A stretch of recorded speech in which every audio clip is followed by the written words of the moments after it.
नमस्कार मेरे प्यारे दोस्तों, कैसे हैं आप सभी। उम्मीद करती हूँ आप सभी अच्छे होंगे। दोस्तों, आज फिर मैं लेकर आई हूँ आत्मा का इंतकाम अनोखी दुल्हन का पार्ट 6। तो दोस्तों, मेरी ये कहानी सुनने के लिए मेरे चैनल को लाइक करें, शेयर करें और सब्सक्राइब करना ना भूलें। तो कहानी शुरू करते हैं आज की।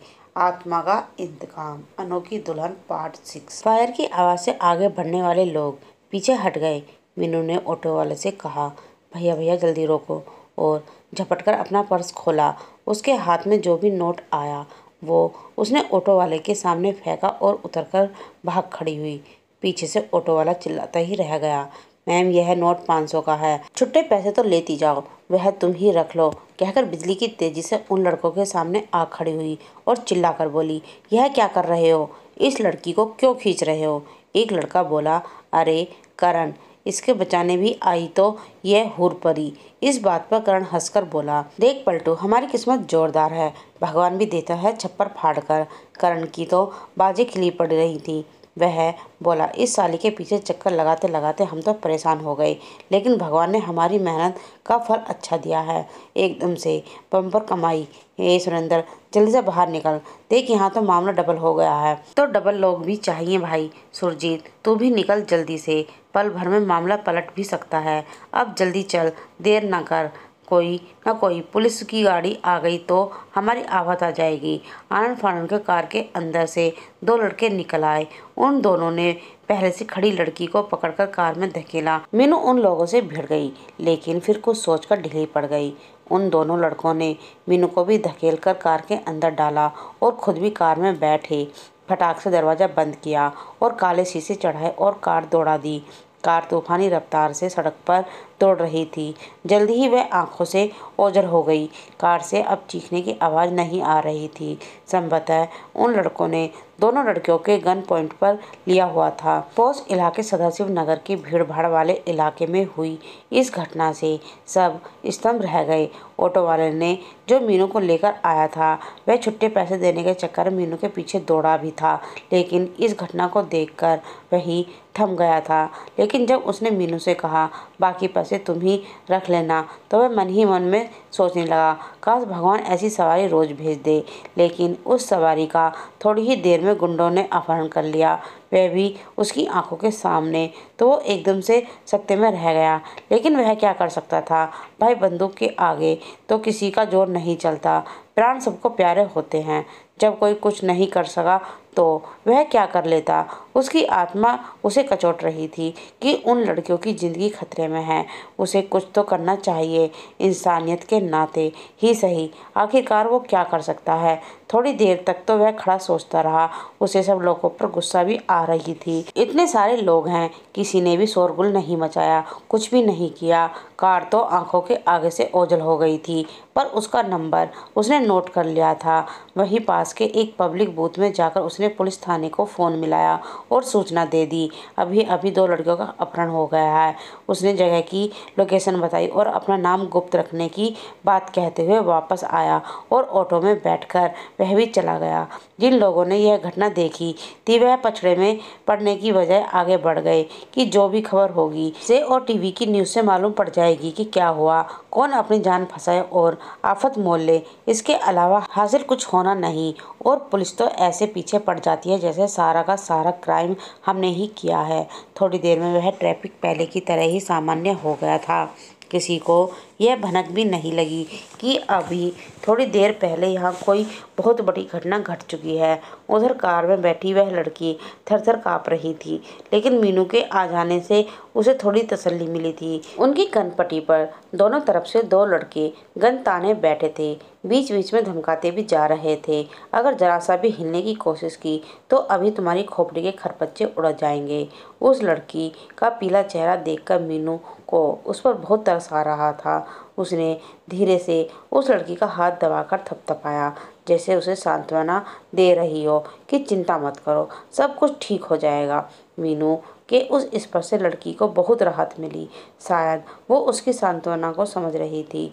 उसने अपने पर्स से रुमाल निकालकर अपने चेहरे के पसीने को पोंछा, अपने दिल की बेकाबू धड़कनों को कंट्रोल करने की कोशिश की और मन ही मन भगवान से प्रार्थना करने लगी।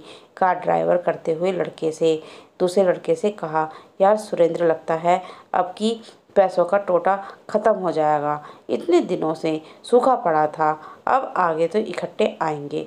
सुरेंद्र ने जीप से होठों तर करते हुए कहा, कितने दिनों से गला सूखा हुआ है, बहुत दिनों बाद तरमाल की बहार रहेगी। चिंता ना कर, अब कुफर भाई का दिल तो बाग बाग हो जाएगा। पैसे कटेंगे, सोने की मोहरें समझो, साल भर के लिए तो अपना इंतजाम हो गया। इन लोगों की बात सुनकर मीनू ने अंदाजा लगाया कि यह लड़के भले घर के तो हरगिज नहीं हैं, अपराधी प्रवृत्ति के हैं। इस लड़की का जीवन खतरे में है। अगर किसी तरह से उसको छोड़कर अपनी जान बचाकर वह चली भी गई तो यह लड़की तो गई काम से। धीरे से मीनू ने उस लड़की से मैंने पूछा, तुम्हारा नाम क्या है? मेरा नाम है वैशाली।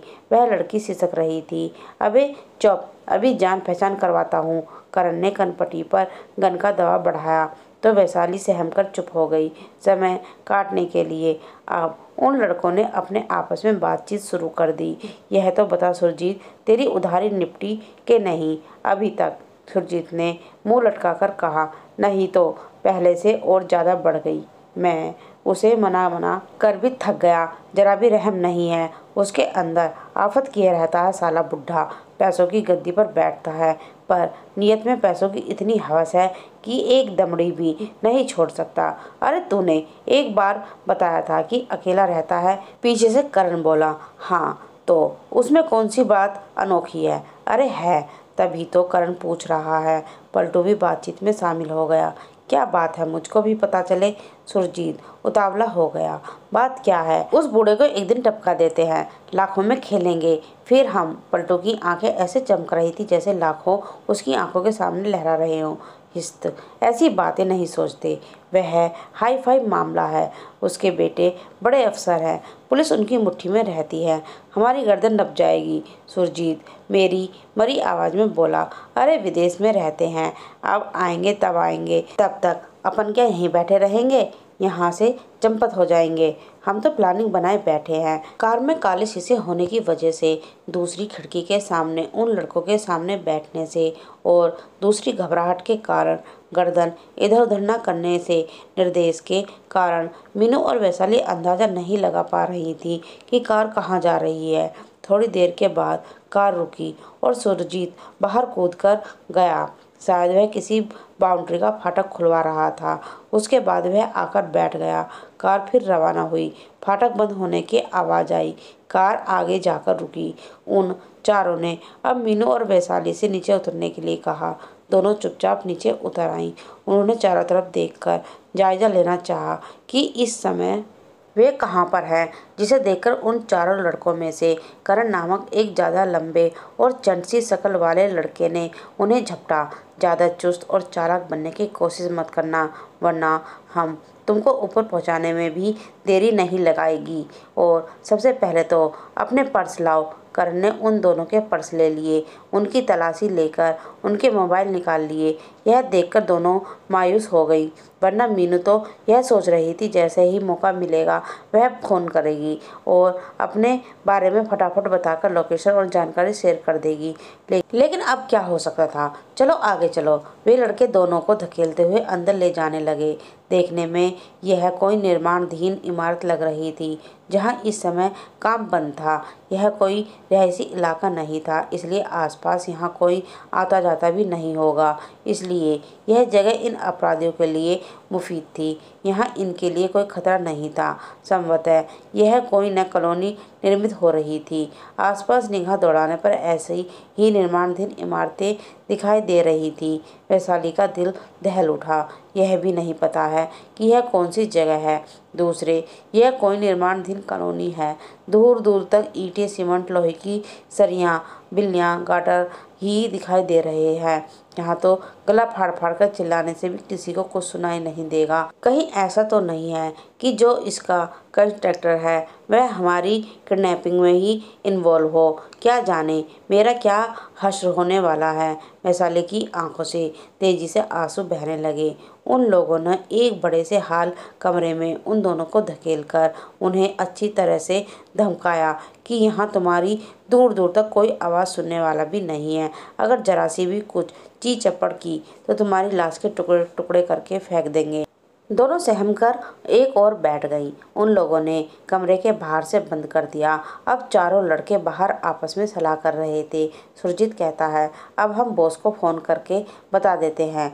करण कहता है, हमें अभी अपनी सी सेफ्टी करनी है, पुलिस हमें भी ढंग से कुचलेगी। सुरेंद्र कहता है, इतने भीड़ भरे इलाके में हमने यह कारनामा किया है, क्या हमारे फोटो सिटी कैमरे में नहीं होंगे? इस रिस्क को ध्यान में रखकर ही हम तगड़ी रकम की डिमांड करनी होगी। हमेशा ये हमें बड़े काम के थोड़े पैसे देते हैं। मीनू दरवाजे पर आकर कान लगाए सुनने का प्रयास कर रही थी। वे लोग ज़्यादा दूरी पर नहीं थे और वे बातें भी जोर जोर से कर रहे थे। कुछ कुछ मीनू को समझ में आ रहा था। ये अपने लिए उनका अपहरण करने नहीं लाए थे, बल्कि उनका कोई और बॉस है। इसके लिए ये पैसे लेकर काम करते हैं। इसका मतलब अभी थोड़ा समय मिल जाएगा सोचने के लिए। दम साधे से वो दरवाजे से चिपकी सुनती रही। वैशाली की तो इतनी भी हिम्मत नहीं थी। वह वहीं पर बेसुध सी बैठे हुए मीनू को देख रही थी। इधर चारों लोगों में बहस चल रही थी, वह इस बात की कितने रुपए मांगे जाएं। अपना सिर खुजलाते हुए सुरजीत बोला, यार करीब 25-30 हज़ार। 2 उधारी उस लाला की है और 10-15 हज़ार उसने घोटाला और ब्याज से जोड़कर कर लिए हैं। 50 हज़ार तो मुझे उसके ही देने हैं। मेरे पास क्या बचेगा? अबे तू अपनी बात कर रहा है? करण बोला, 50 हज़ार तू लेगा तो हम कितने लेंगे? हम भी तो 50-50 हज़ार रुपये लेंगे, तो हम चारों के 2-2 लाख रुपए हुए। इससे कम क्या होंगे? पर वह तो हमसे लगभग फ्री में काम करवाता है। इतने रुपए तो वह बहुत खींच कर देगा, इससे ज़्यादा रुपए नहीं देगा। तो हम उससे यह ठहराएंगे कि वह उन लड़कियों को बाहर गाड़ी में भेजेगा, तो उसे तो बहुत रुपये मिलेंगे। उसमें से भी हमको दे। पलटू अपनी होशियारी समझाई, जैसे वह हमें दे ही देगा। कार उसकी, गन उसकी, सब कुछ उसका। हम हैं क्या, किराए के टट्टू? और हमारी कमज़ोर नस उसने दबा रखी है। हमारे छोटे मोटे क्राइम के सबूत उसके पास हैं। पहले यही मिल जाए। करण झुंझलाता हुआ बोला, हम उसके अंडर प्रेशर होकर काम कर रहे हैं। वो हमारा मिसयूज कर रहा है। अब इतने रुपए भी अगर नहीं मिले तो मेरा तो कबाड़ा हो जाएगा। यहाँ पुलिस का भी डर, वहाँ वह लाला भी खाए जा रहा है। खाने के भी लाले हैं। सुरजीत लगभग रो देने वाले अंदाज में बोला, अगर वह कुछ भी नहीं देगा तो क्या करेंगे? वह पहले भी हमको टकरा चुका है और हमसे दिन प्रतिदिन बड़े से बड़े जुर्म करवा रहा है। पलटू चिंता भरे स्वर में बोला, यार कहाँ हम फंस गए? ऐसे ही किसी दिन हम पुलिस की गोलियों से भून दिए जाएंगे और पड़े होंगे किसी सड़क पर। मजा मारेंगे ये बॉस। नहीं, इस बार हम धोखा नहीं खाएंगे, सुरजीत ने निर्णायक स्वर में कहा। तो फिर क्या करेंगे हम? पलटू ने हताश में पूछा। पहले पैसे लेंगे, फिर इन लड़कियों को उन्हें सौंपेंगे। उन्होंने ऐसा नहीं किया तो हम यह जगह ही नहीं बताएंगे, सुरेंद्र ने निर्णायक स्वर में कहा। हम लड़कियों को आज़ाद कर देंगे। इस बार हमारा भी यही फैसला है। हम में से 2 लोग पहले दूसरी जगह पैसे लेंगे। अगर नहीं देंगे तो हम ये वाली जगह ही नहीं बताएंगे। हमने अच्छा किया तो जो उसने ठिकाने पर लेकर नहीं गए। करण ने अपनी चतुराई झाड़ी। इस बार मामला आर या पार का हो जाए, हम जेल की हवा खा लेंगे। फिर भी हमारे सबूत पुलिस को देना चाहे तो दे दे। जज कोई मौत की सज़ा थोड़ी ही होगी। हमने तो छोटे मोटे क्राइम किए हैं, ये तो हमारी ज़िंदगी ही खराब करे डाल रहा है। सुरेंद्र बहुत ही दुखी नजर आ रहा था। और भुगतो, तब तो घर वालों की सलाह पर ध्यान नहीं दिया, अपना समय खोया और अब हमारा ऐसा ही इस्तेमाल होता रहेगा। आखिर कितनी कोशिश करें हम? जितना ही हम इस दलदल में निकलना चाहते हैं उतना ही वह हमें इसमें धकेले जा रहा है। हमें बलि का बकरा बनाकर मारेगा यह। पलटू और सुरेंद्र एक साथ बोले। मीनू ने उन लोगों की सारी बातें सुन ली और ढंग से समझ भी लिया। उसको समझ में सारी कहानी आ गई। बेरोजगार नवयुवक किसी नशे या जुए की लत में पड़ जाएं तो घर में इतने एक्स्ट्रा पैसे नहीं मिले कि वह बर्बाद कर सकें, तो वह छोटे मोटे क्राइम करने लगते हैं और जो लोग उनसे क्राइम करवाते हैं वे उनके सबूत बनाकर रख लेते हैं। सबूत वीडियो, ऑडियो या किसी गवाह के रूप में भी हो सकते हैं। फिर जब उन्हें पैसों की सख्त ज़रूरत होती है तो उनसे बड़े अपराध करवाते हैं और अगर वह करने को तैयार नहीं होते तो वह सबूतों के आधार पर उन्हें ब्लैकमेल करके काम करवाते हैं। अब मीनू को गुस्सा उन चारों लड़कों के ऊपर नहीं थी, बल्कि जो उनका बॉस था उस पर थी। और वह बॉस इस लड़की को खाड़ी देश में भेजना चाहता था और लंबी रकम बनाना चाहता था। यह सोचकर मीनू का खून खौलने लगा। उन लड़कों ने मीनू को भी इसी लालच में अपहरण कर लिया था। उन्हें दुगने पैसे मिलेंगे। खैर, जो होगा देखा जाएगा। अब मीनू को उनके बॉस का इंतजार था। तो दोस्तों, आज की मेरी ये कहानी यहीं समाप्त होती है। उम्मीद करती हूँ आपको ये कहानी अच्छी लग रही होगी। तो दोस्तों, अब इस कहानी में एक नया मोड़ आ गया है, तो मेरी ये कहानी सुनते रहें और कहानी के अंतिम पार्ट तक यूं ही बने रहें। धन्यवाद।